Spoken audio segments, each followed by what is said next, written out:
I'm delighted to attend Cardiff People First annual conference of 2014, and I would just like to thank Simon Richards, the chair of Cardiff People First, for his kind invitation to today's event. I am looking forward to hearing about the progress Cardiff People First have made over the last year, and in hearing about the difference they have made to the Cardiff region.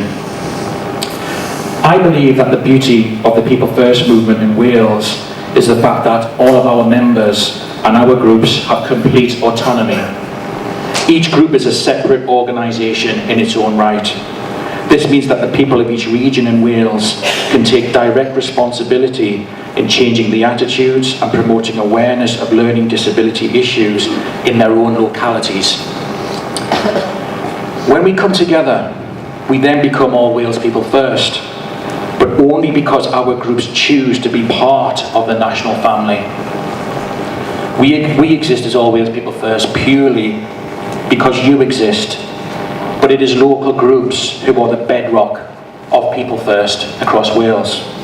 One of my jobs as National Director is to take the shared concerns of our regional groups to national forums in the hope of sharing government policy to make life better and fairer for our members. But without our regional groups feeding back to me through the National Council, my role would have little significance. I in my job can only be as good as our members, and the members of Cardiff People First and across all the regions have been a credit to the People First movement in Wales. So I'd just like to say thank you, each and every one of you, for helping me to be able to do my job. I noticed recently on the Cardiff People First Facebook page a post showing concern about the comments made by Richard Dawkins about people with Down syndrome. Obviously it's a touchy subject, so I don't need to remind you what was said. But I believe whilst this is a shocking statement, I do think this shows the level of ignorance towards learning disability which still prevails, and the reason why we still have so much work to do. Now, I'm personally not angry at Richard Dawkins. I actually pity him, because I believe he has no idea what he and wider society would miss out on if people with learning disabilities were not allowed to play their part. Unfortunately, people with learning disabilities are still not being allowed to play their part in society, and I believe it's not until this happens that we can show society the contribution we can make. To me, People First isn't just about stamping our feet and demanding our rights. It is also about what people with learning disabilities can offer society. Society has pigeonholed people with learning disabilities into a corner of society of high-cost care services and a life dependent on benefits. Is it any wonder some people have seen this as burdensome? Long before the whole concept of David Cameron's Big Society, it was people with learning disabilities who were saying that we could be working and playing a key role in wider society, that the money spent keeping us on benefits and depending on services was an unnecessary burden on the taxpayer. But nobody listened. People with learning disabilities were still not deemed good enough to take part in society.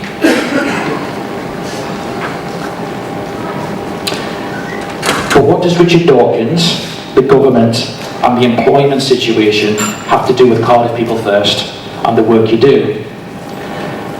I believe it's important because it underpins the real reasons why People First exists. Society hasn't embraced the learning disability population yet, so it has no idea of the positives that we can offer. So is it any wonder people like Richard Dawkins and others make ignorant comments like that? An ignorance which unfortunately is still permeating through society. In the First World War, women disbanded their fight for the vote so that they could help during the war effort.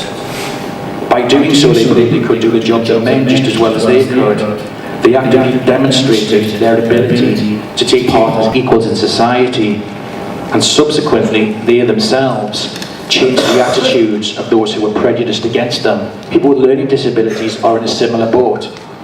It is through the work done by local groups that people with learning disabilities become visible in their local communities. And the more we are seen, the more we chip away at prejudice that still remains against us. And I believe this is the key to the future. All of the groups that are facilitated by Cardiff People First, Standing Up, Speaking Out, Men in Black, and the Community Voices Black and Ethnic Minority Group, to name a few, are not just about challenging and championing prejudice in the present, they are laying foundations for people with learning disabilities in the future, by lowering boundaries and challenging divisions. Remember, historically speaking, it's only a relatively short time since the Ely Hospital scandal, the closure of the long-stay hospitals, and the care in the community, which people with learning disabilities started being visible in communities. In my opinion, whilst this was a big improvement on the situation we had, we still didn't do enough to change or eradicate a culture prevalent in society which saw people with learning disabilities as second-class citizens. The people with learning disabilities in this room here today are the pioneers of an exciting new world. You were amongst the first people to be in a position, collectively, through Cardiff People First and other groups across the country, to challenge prejudice against people with learning disabilities through both the political process and through an active demonstration of what you can offer your local community here in Cardiff. It will take a process of time, however, but please remember, everything you do in the groups, no matter how important or insignificant it may seem at the time, is contributing to eroding prejudice in society that is still always around us. Later on today, you will be celebrating the work of the groups within Cardiff People First, and we'll be highlighting the achievements of the organisation of this past year. I'd just like to urge you all to please savour these moments and remember to be proud of what you've achieved. This is the reason why conferences like this are important. I would say to all of the members also of Cardiff People First, please take the time to acknowledge and appreciate the hard work and commitment of the staff and board of trustees of Cardiff People First. You know, earlier I used the analogy of the suffragettes who took an active part in changing negative perceptions about them, but they still needed allies. The suffragette movement still needed like-minded male citizens who had the vote to add weight to their argument. We need to recognise too that there are many people in this room here today who don't have learning disabilities, but who share our passion and commitment to make things better. Our staff and board members are such people. Please remember the hard work they have done this past year too, because we couldn't do it without them. I think it's vital that members lead, but let's appreciate those who helped us in our struggle as well. I'd like to end my speech by encouraging the members, staff and board of Cardiff People First to use today as an opportunity to celebrate the contribution you've made this past year in changing attitudes and winning hearts and minds. It's so easy to get caught up in the everyday process of People First work and forget to look back on the road that we've travelled and what we've achieved. Today is the perfect opportunity for you all to do this, so please grab it with both hands and enjoy the conference. Thank you for listening to me.